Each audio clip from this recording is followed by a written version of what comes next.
నిజం చెప్పాలంటే చాలా వరకు అన్నలు ఏం చేస్తారంటే కళ్ళు కొంచెం తక్కువైనా కానీ ఇది పడదేమో అనుకుని ఇచ్చిపెట్టేస్తారు.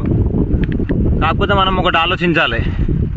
ఇప్పుడు మనకు వేరే పనులు ఏముండయి, ఏ చెట్టు అయినా సరే కళ్ళు తక్కువైనా కానీ తెల్లగా పడ్డదనుకో దాన్ని ప్రయత్నం చేయాలి. ఒక 2-3 రోజులు మనం మంచిగా నీట్గా పొద్దున సాయంత్రం మెరేసినామంటే ఆటోమేటిక్గా కళ్ళు పెరుగుతుంది. అది ఈ కళ్ళును చూసుకోవచ్చు.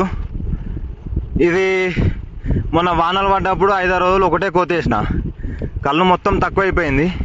ఒక 3 రోజులు పొద్దున సాయంత్రం వేసేసరికి లీటర్న్నర కళ్ళు అవుతుంది.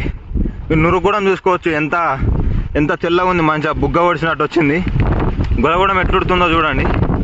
మనం ఏంటంటే ప్రయత్నం చేసుకుని మాత్రం మర్చిపోవద్దు.